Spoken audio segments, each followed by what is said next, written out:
Welcome back. You tuned to Inspired Afternoons with me, your host Miriam Mia. And yes, we are going to weigh in on the debate. Well, not debate, more debacle that happened recently at Clicks. So just a recap there. Uh, Clicks in conjunction with Tresemmé, it's a shampoo brand. They had on the online platforms on marketing different types of hair. So they had pictures of black women, so to speak, with really dry, damaged hair, and then writing dry, damaged hair. a- And the white counterpart, they had normal hair. So basically implying that if you are a white person, you have normal hair, and if you're a black person, then you have dry and damaged hair. So it wasn't only one, it was normal hair and then plain flat hair, and then the other one was brittle hair. And it caused great amount of offense, and it was really insensitive because I personally know of friends who are black, and they spend a lot of time and care on their hair, and they have the most luscious, beautiful hair. Even those that wear their hair natural, it just looks so gorgeous. So this perpetuating stereotype that a black person's hair is damaged or wrinkled, or flat or split ends, and then always European sort of Caucasian hair is always beautiful, like you stepped out of a salon image. Really, that causes it's offense. It's offense, and it's painful that the people are always targeted in terms of stereotypes like this. So I've asked the question now, taking this debate further, to say, where where's the balance between creative license? So is an ad, a media campaign, a brand manager, ad agencies, collectives, where does your creative license end? And then what's the balance between creative cultural sensitivity versus creative license? Because sometimes you see ads that are really, really insensitive, or they perpetuate stereotypes. So in today's time, do advertisers, brand managers, marketing think tank, sale representatives, do we need to be culturally sensitive? So helping me understand this, I'm so pleased I have an expert in the field. I have Sister Nazareen Ebrahim. She is the founder and CEO of Socially Acceptable, a social tech enterprise committed to impacting change in Africa through mentorship, research, and training.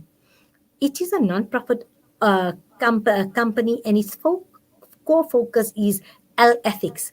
Nazreen is currently in training as an L ethics officer and being mentored by Kay Frith Butterfield, head of L in machine learning at the World Economic Forum.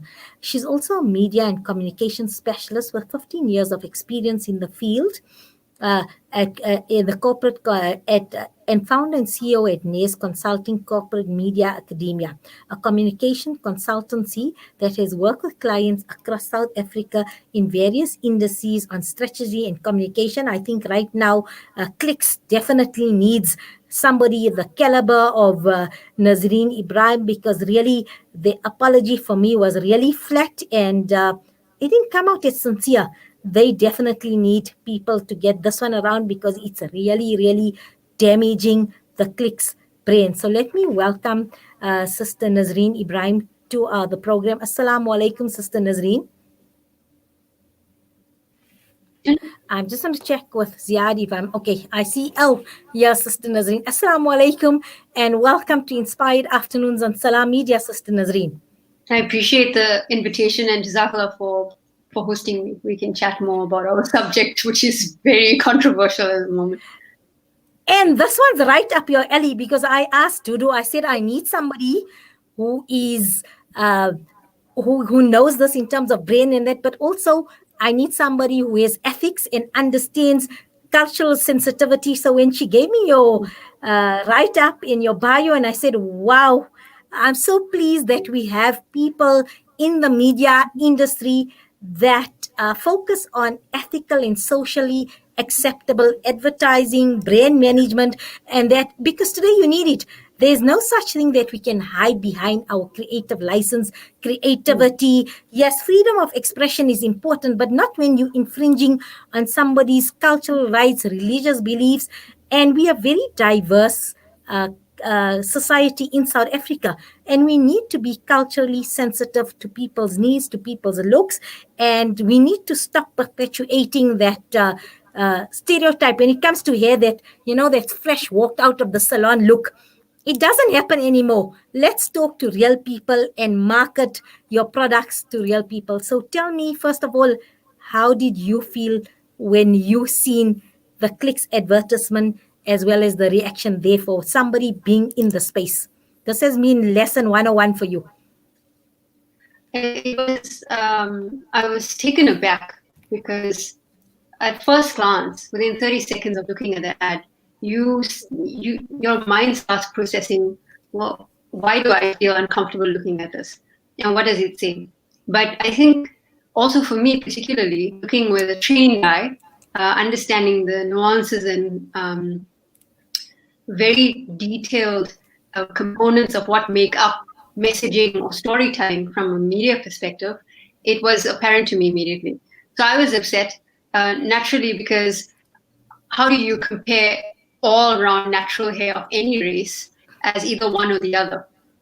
If you call it normal versus dull, frizzy, flat, or whatever it may be, how do you qualify that? And the second thing that went through my mind is, who approved this to go live? And what were they thinking when they did that? So, of course, looking from the perspective of not only a social justice aspect as we do, because we look through everything through the lens of being a Muslim and what it means to be fair, just, and treat our fellow human beings with dignity. But at the same time, the occupational hazard of working in media is that everything you look at, you look in terms of whether it makes sense or it doesn't. So that was my immediate reaction, Maria. And you hit the nail on the head, because for me that's the important thing in a South African context. How do you qualify what is normal hair?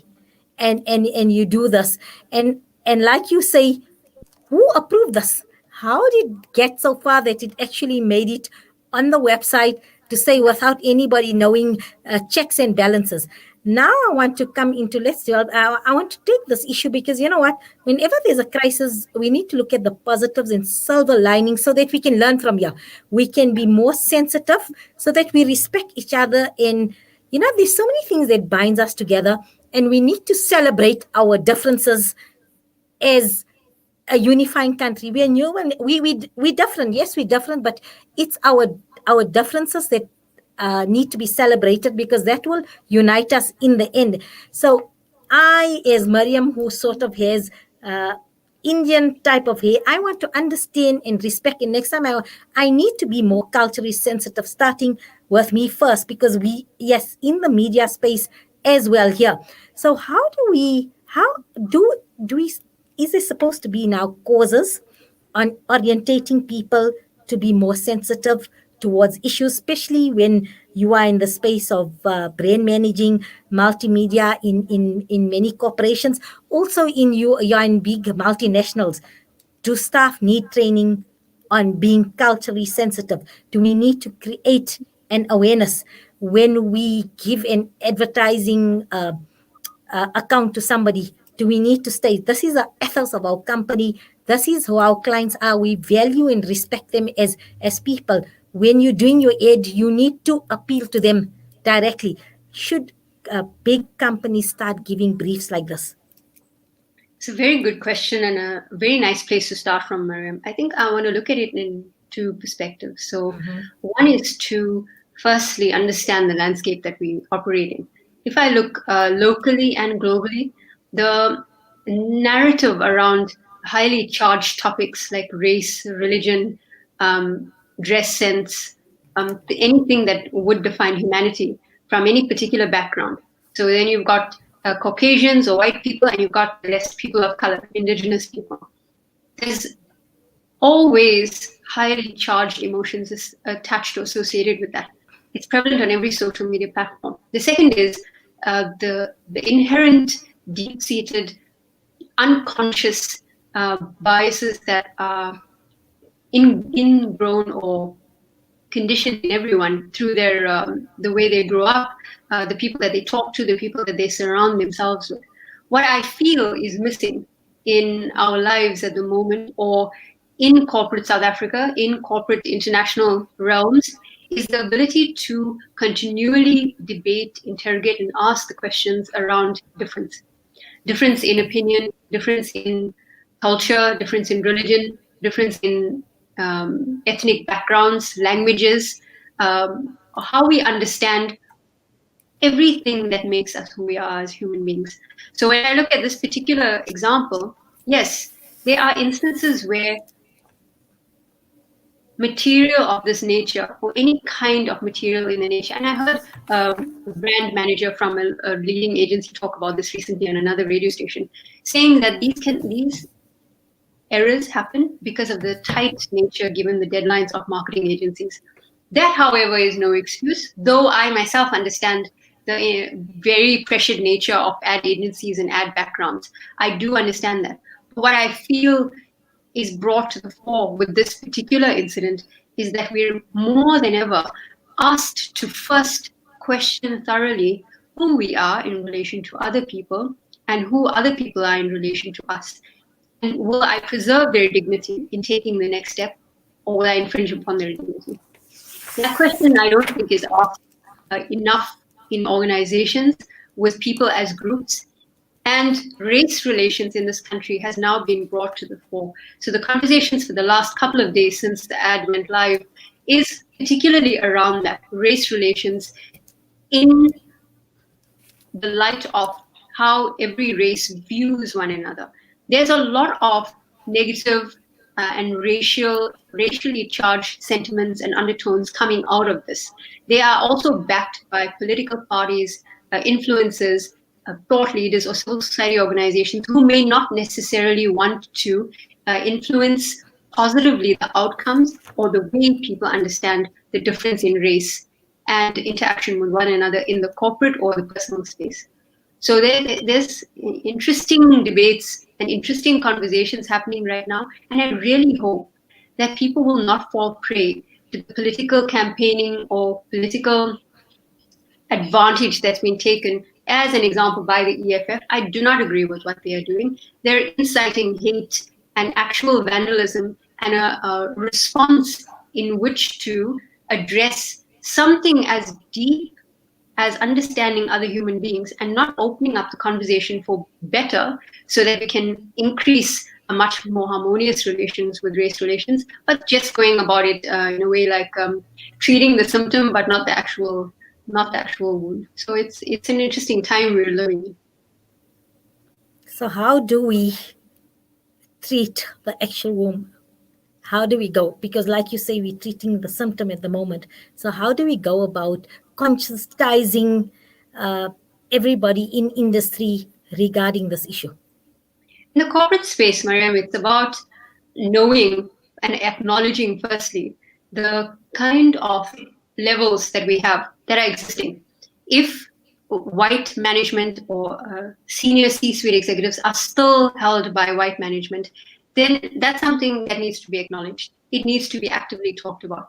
If they are Black employees, people of color, the other thing that I'm worried about slightly as a person of color myself, but from an Indian background of Indian descent, is that the conversation then becomes only centered or focused on Black people themselves.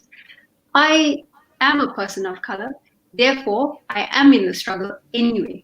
So my hair may be different, but I am still party to the understanding what kind of prejudice we are facing, whether it's in the workplace or it's in the normal world of living.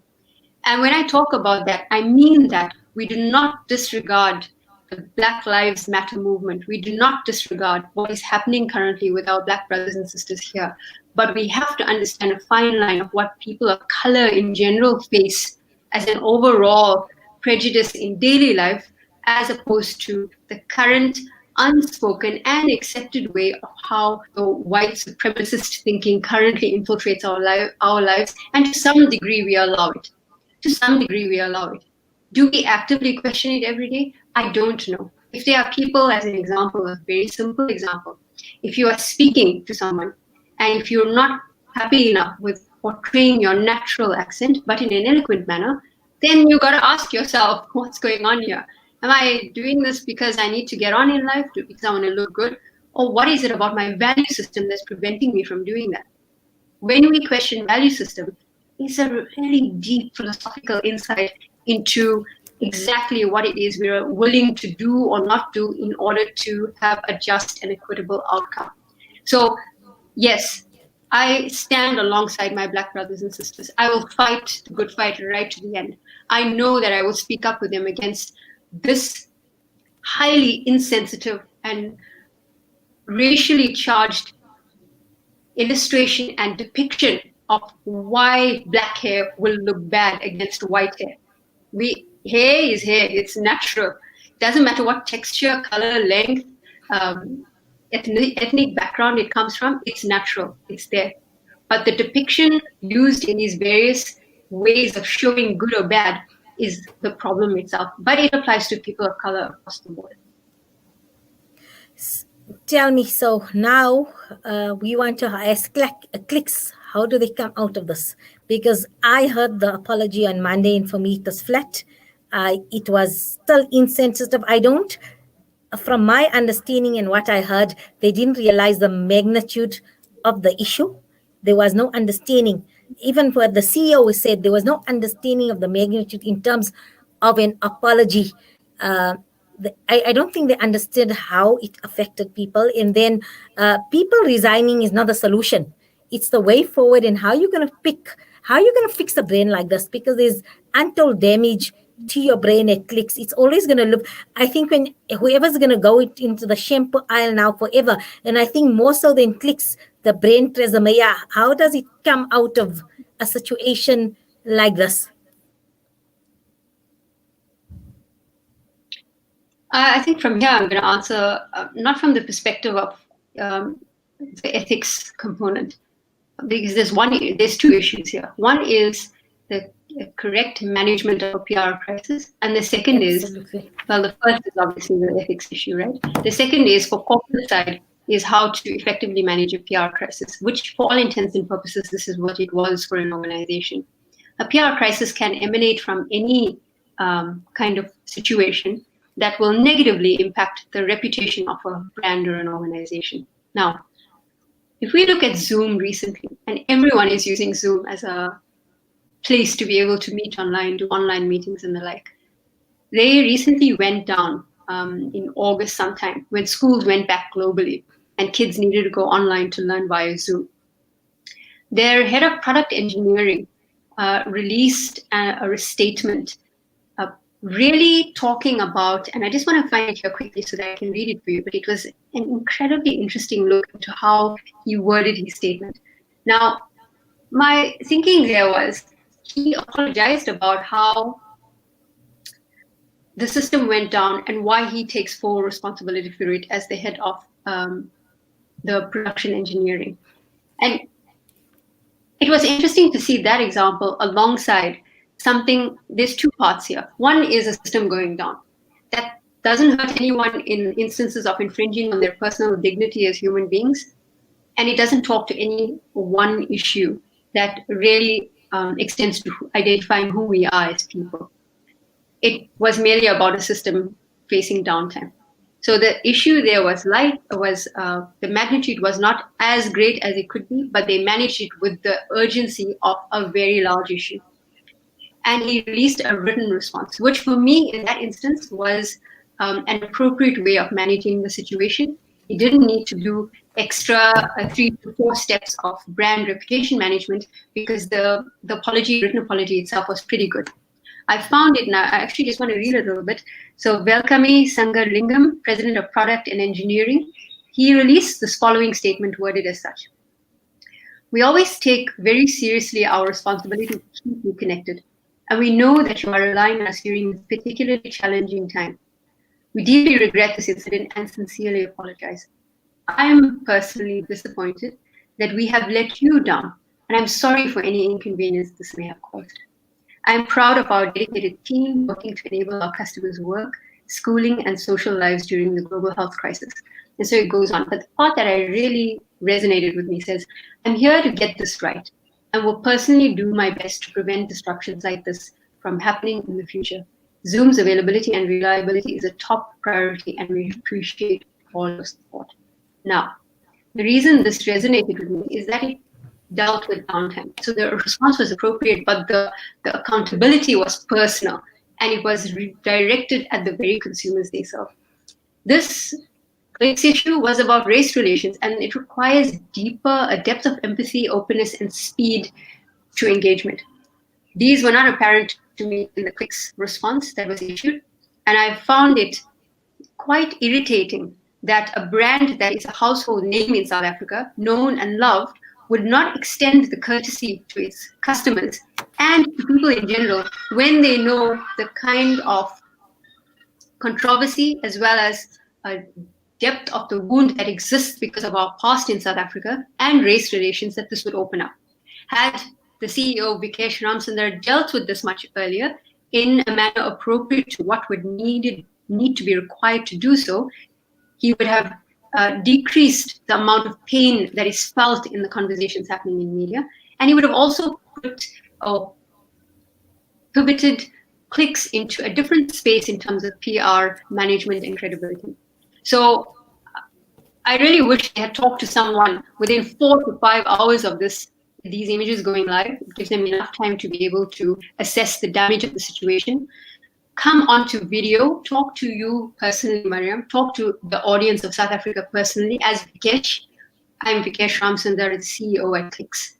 What I saw today on my company's website outraged me, but also left me cold. I cannot believe that after so many years of operating in the South African market and understanding the incredible differences that make us who we are and one nation, that we have allowed something of this magnitude to happen. In no way was it our intention for any kind of media to be able to be aired that way. We clearly have not investigated thoroughly or interrogated the kind of review processes with our suppliers that go on in the back end.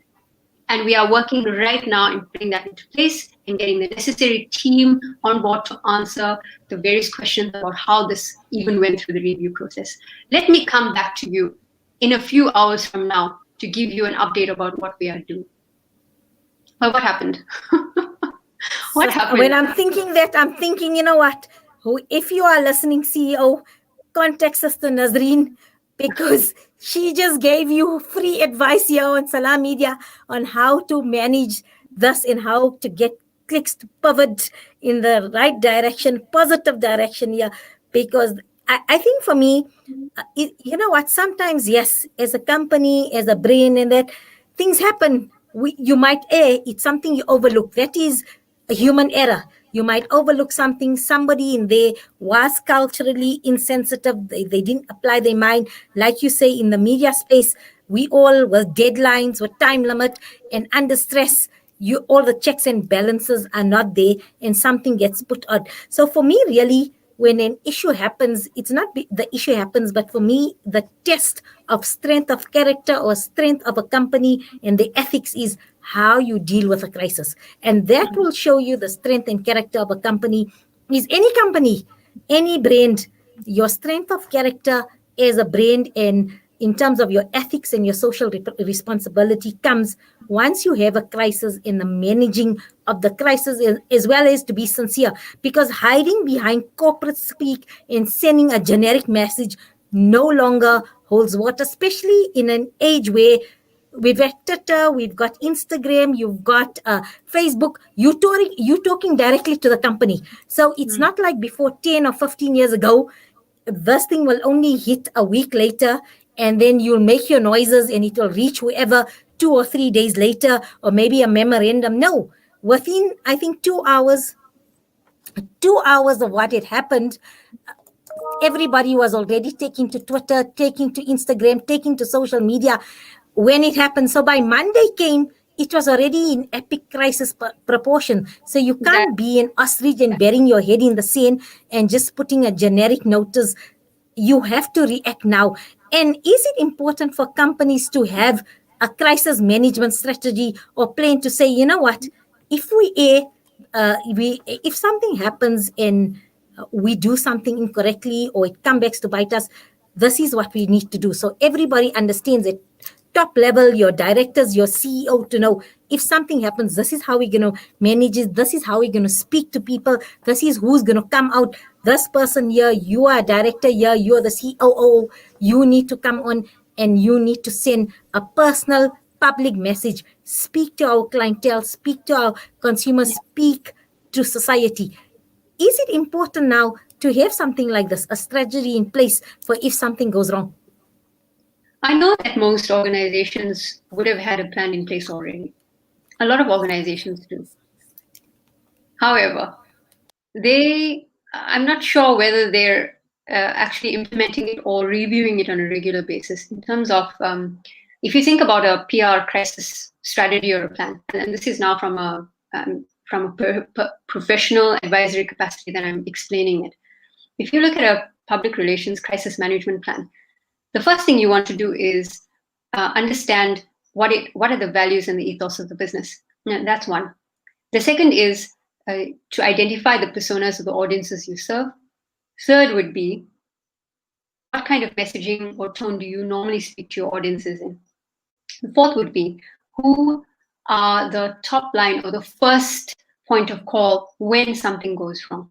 Who's your first point of call when something goes wrong in the organization? And when you need to escalate that issue because it's now beyond the control of the immediate team, who are those people? Do you have their phone numbers, their email addresses? Can you get them immediately? And if you have responses, written responses or ready responses, generic responses that can be applied, you generally find that on social media platforms. A person will ask a question. If they're not using a social media bot right now, which is generally the case, to answer very basic top level questions, then you will have a social media manager at the back end who does that, answering with a little bit more depth. So you can do that. But when a crisis actually hits, the immediacy with which you need to react, the urgency, is also dependent on the size of your brand and the nature of how, I would say, controversial the incident is and how deep it is. Overall, though, any kind of incident requires a speed to response. A speed to response, not to react, is important to remember. Because you will require a little bit of time to investigate the incident, to assess what went wrong factually, to understand the parties involved, and then to be able to issue a statement based off what your investigation is, and then move from there. So yes, absolutely. Think about it like this. Why does every country have a diplomat to other countries or an embassy in every country? Why would they have that? Because they need to maintain good relations with other countries. And any heads of embassies here or diplomats per country, ours to another country, would want to always maintain a good relationship with them and uphold the reputation. If we had a South African citizen who was caught, I don't know, smuggling drugs in another country, and then they needed the help of the South African embassy in that particular country, that embassy, then the South African embassy in the host country, is helping facilitate an easy transaction with getting the South African citizen back to our country to face criminal prosecution or whatever it may be, or to assist that host government with making sure the process goes well. Maintaining good relations, maintaining the reputation of South Africa. So in the same way, you also, as a company, you may not initially have to have a reputation brand manager in the company, but the role of that is now applied to everyone who is within the organization. And certainly, Mariam, I would think that now more than ever, because we continue to have the race relations debate and run-in with one another on a daily basis, is that we should be interrogating how well marketing, HR, chief marketing officers in organizations, including C-suite executives, are trained to an extent to identify and ask the right questions around how to preserve the dignity of others. This is my lifelong mandate and ethos that I live by, is preserving the dignity of others, as I'm sure you do. But, not everyone has the same approach to life, so we got to keep asking the question.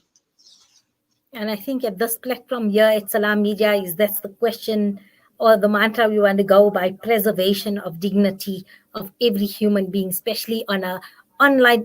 That's why initially this platform was created, because we are an online humanitarian journalist platform, and that's what we do. It's the human stories out there, and Right. right up on our agenda is preservation of human dignity, because irrespective of who you are, whether you are under resourced, doesn't mean that you any less valued in terms of who you are as a person, and your dignity and respect for human life. And this is our ethos and our mantra, and that is why we like to highlight issues like this, not as an attack on any brand or any company. It's to talk about the human aspect, because everybody has a right to dignity, to respect, and everybody's culture and beliefs should be respected. So hence we discuss various issues, and that is why I had you on here. And thank you so much to for your input on this debate, because it was comprehensive in terms of understanding the feelings, the hurt that was caused, but also offering advice not only for major corporations, but today everybody sells online. Today, if you go on your phone, social media platforms, everybody from whatever space, as well as since with the advent of COVID, this is going to happen. So Yeah. you gave us a valuable advice in terms of anybody who's out there selling a brand, marketing a brand, or advertising your brand, be it a home advertiser to a large corporation. You need to respect the dignity of the consumer and whoever you're selling to, as well as be culturally sensitive in terms of what you put out there. As soon as you paste it online, it's in social domain. There's no such thing as my privacy there. So please understand, think before you post. Always, I think that mantra of be sensitive, be cognizant, and respect the dignity of your fellow human being. Jazakallah so much. I so enjoyed this, and I'd like to talk to you further, especially in terms of the your initiative you have with the Al Ethics, and what is that about? Because for me that's fascinating. But I'd like to get you on to just focus on that in terms of ethically marketing and branding of companies and of products. Jazakallah so much for your time and being here, Sister Nazreen Ebrahim, CEO of Socially Acceptable here on Salam Media. Jazakallah. Assalamu alaikum wa rahmatullahi wa barakatuh. Walaikum salam, Mariam. Jazakallah for the opportunity. Always great to talk to you. Jazakallah.